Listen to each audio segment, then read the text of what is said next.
अस्सलाम वालेकुम। इससे पिछली वीडियो में हमने क्लाईफाई पे बात की थी और आज मेरा डॉक्टर साहब से ये सवाल है कि एक राइटर क्लाईफाई में क्या क्या चीज़ें इस्तेमाल करता है।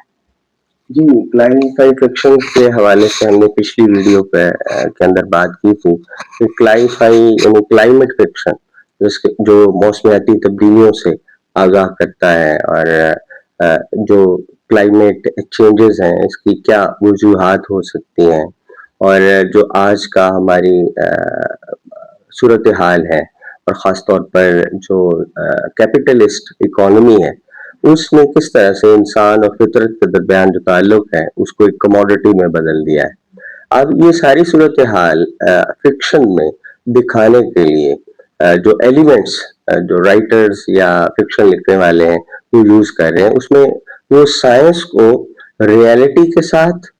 ब्लेंड करते हैं और मोस्टली जो नावल क्लाइव फाइव के ऊपर लिखे गए हैं उसके अंदर डिस्टोपियन सूरत हाल ज्यादा होती है। डिस्टोपिया और को थोड़ा सा अगर मैं वाज़ेह करूं अपने स्टूडेंट्स के लिए तो डिस्टोपिया एक ऐसा नावल होता है जिसके अंदर कोई भी तख्लीककार या नावल निगार एक ऐसी सूरत हाल को जन्म देता है जिसमें आगे तबाही हो और एक एक नाउमीदी की सूरत हाल पैदा हो। इसकी बेहतरीन जो एग्जाम्पल है वो हमारे यहाँ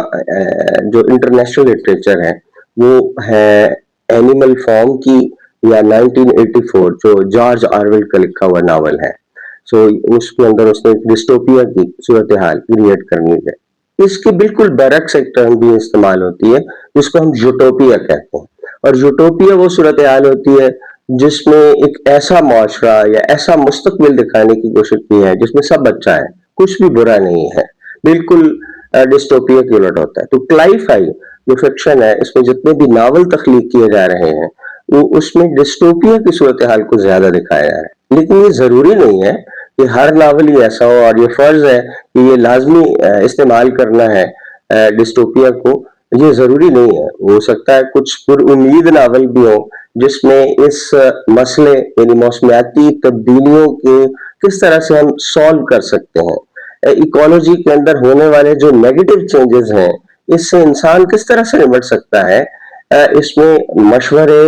या इसके जो तदारुक है वो किस तरह हो सकता है ये भी तो दिखाया जा सकता है, जरूरी नहीं कि ये इस्तेमाल हो। इसके अलावा कुछ सिंबॉलिक वे में जो हमारी नेचर है जैसे दरख्त हैं, पहाड़ हैं, समंदर है, फजा है, परिंदे हैं और ये हमारे जो कल्चर को कंस्ट्रक्ट कर रहे हैं। पहले जमाने में तो ये ख्याल किया जाता था ना कि कल्चर इंसान बनाता है, लेकिन अब जो इको क्रिटिसिज्म है वो इस चीज को निगेट करती है। वो कहता है कि कल्चर जो है वो इंसान नहीं बनाता,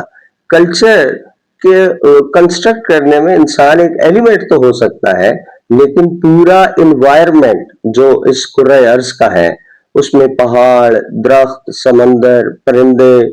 फसलें,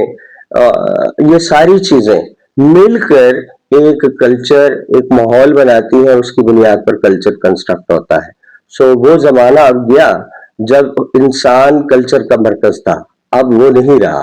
अब पूरा इन्वायरमेंट, पूरा इको सिस्टम जो है वो इसका जिम्मेदार ठहराया जा रहा है और इंसान एक ऐसा